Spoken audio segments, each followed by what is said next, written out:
Hello to everyone. देखिए आज अपन इस वीडियो के अंदर पढ़ रहे हैं integration of dx upon mx plus c linear factor and root of px plus q type के इंटीग्रेशन। सबसे पहले इस टाइप को आपको इंटीग्रेशन के बारे में मैं बता देता हूँ। आप अगर 12th बेस कोई कंपटीशन देते हैं तो आपका एनसीईआरटी जो बुक है उसके अंदर ऑल टाइप के आपके जो 12th बेस इंटीग्रेशन के मेथड नहीं है।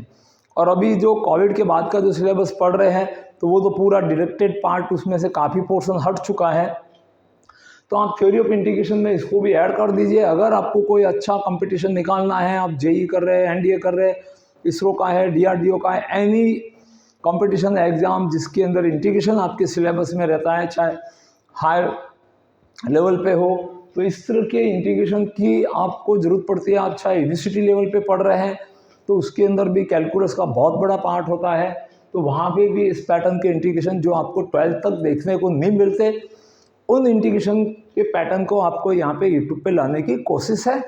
अगर आपको हमारा प्रयास सार्थक लगे तो वीडियो को लाइक कीजिए, अंत तक देखिए, आपको अच्छा लगेगा।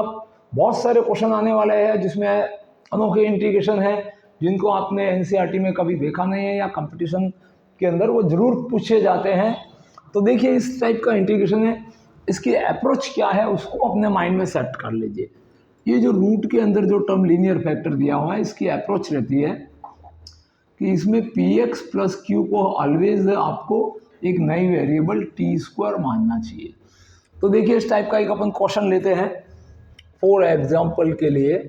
आई integration is dx upon 3x plus 5 is a linear factor and another linear factor in irrational form 2x plus 2x plus 1 ले लीजिए, कोई सा भी वैल्यू ले लीजिए। अब अपन अपनी अप्रोच को अप्लाई करते हैं इसके अंदर। तो देखिए let 2x plus 1 is equal to t square, then इसको डिफ्रेंशिएटिंग, इसको आप जब डिफ्रेंशिएटिंग करेंगे तो यहाँ से 2dx is equal to 2t and dt, 2 से 2 कैंसिल हो जाएगा, then dx change into t dt। आपके पास इंटीग्रेशन की फॉर्मेशन क्या हो जाती है, देखो इसको टी स्क्वायर मानोगे तो यहाँ पे तो आपके टी स्क्वायर शिफ्ट हो जाएगा, dx की जगह पे t dt आ जाएगा।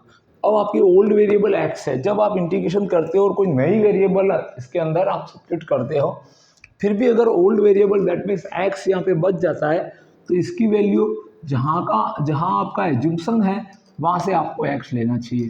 दैट मीन्स आपका x is equal to t square minus 1 plus 1 इधर ले लेंगे और 2 कहाँ जाएगा नीचे, ये जो आपका x वेरिएबल है वहाँ पे शिफ्ट हो जाएगा। तो देखिए अब इस आई इंटीग्रेशन की फॉर्मेशन कैसी हो जाएगी, D I integral is dx की जगह पे t मल्टीप्लाई बाय dt। ये t तो वैसे ही आपके इसको टी स्क्वायर लिखेंगे आप जब 2x प्लस 1 को, तो उससे कैंसिल हो जाना है।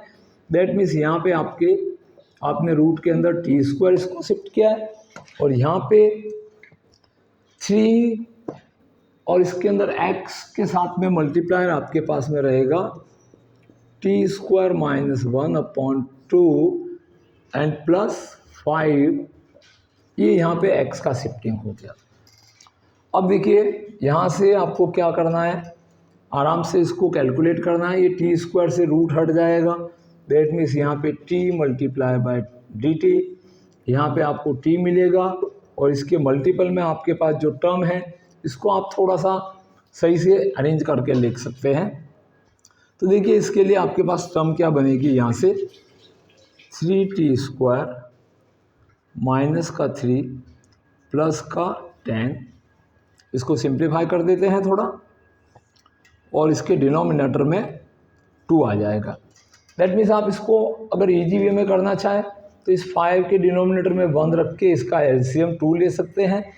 2 से 2 को डिवाइड करेंगे 1 आएगा और 1 3 को मल्टीप्लाई करके 3t स्क्वायर माइनस 3 दे देगा एंड प्लस 2 इसको मल्टीप्लाई करेगा तो 10 आ जाएगा। दैट मीन्स अब ये जो t जो न्यूमरेटर के अंदर आपके पास में पड़ा है वो इस t को क्या कर देगा, कैंसिल कर देगा। ओके, तो ये t से t तो आपके पास में कैंसिलेशन में चला गया। ये 2 है आपके पास में कांस्टेंट बाहर आ जाएगा और यहाँ पे आपको टर्म्स जो मिलेगी ये टी से टी, मान लीजिए आप 12th स्टैंडर्ड पे हो तो आप ऐसे कैंसलेशन को इस तरह से लाइन से बता सकते हैं, बट डायरेक्ट हटा भी सकते हैं। 2 को आपके न्यूमरेटर में शिफ्ट हो गया और यहाँ पे आपके पास में टर्म रहती है 3t स्क्वायर प्लस 7। यहाँ पे इस फंक्शन को पहचानना जरूरी है, ये tan इनवर्स की फंक्शन बनेगी बिकॉज रूट नहीं है और क्वाड्रेटिक वेरिएबल सिंगल फैक्टर है, तो इसको tan इनवर्स के अंदर रिप्रेजेंट करने के लिए 3 यहाँ से कॉमन लेके बाहर ले लो, then 2/3 integration of dt divide by यहाँ पे t स्क्वायर और प्लस 7/3 आ जाएगा।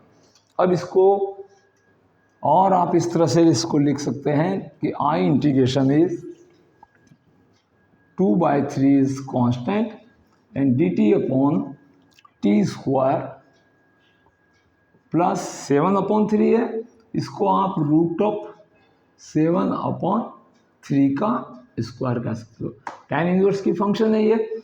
tan इनवर्स के लिए आपके पास देखो क्या रहता है, इंटीग्रेशन आप फॉर्मूले लर्न करते हैं, a square plus x square is 1/a tan inverse x upon a plus C, that means a value is root 7/3, then 2/3 और यहाँ पे इसके रूट ऑफ 7/3, ये a वैल्यू यहाँ पे डिनोमिनेटर में आ जाएगा 1/a and tan inverse of t और इसके डिनोमिनेटर में भी रूट 7/3 प्लस कांस्टेंट c। अब t का वैल्यू रखना है, आपका इंटीग्रेशन हो चुका है और ये रूट 3 से 3 को आप कैंसिल करके इसको इस तरह से भी लिख सकते हैं, रूट 3 से 3 कैंसिल हो जाएगा, यहाँ पे रूट 3 बन जाएगा और रूट 3 7 को मल्टीप्लाई करके 2 डिवाइड बाय रूट ऑफ 21।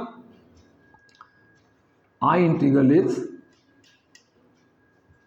ये 2 ऐसे में रहेगा, रूट 3 से 3 को कैंसिल कर दिया आपने सपोज, क्योंकि 3 जो होता है वो रूट 3 का स्क्वायर होता है। ओके, तो रूट 3 से 3 को कैंसिल करेंगे, रूट 3 आएगा, उसको 7 से मैंने मल्टीप्लाई करा दिया। अब t की वैल्यू रखना बाकी है आपके पास, तो tan इनवर्स t की वैल्यू आपके पास में क्या थी, रूट ऑफ 2x प्लस 1, तो यहाँ पे आप लिख सकते हैं रूट ऑफ 2x प्लस 1 और ये रूट 3 कहाँ इसके मल्टीपल में लिख सकते हैं, तो यहाँ पे आप थोड़ा सा ये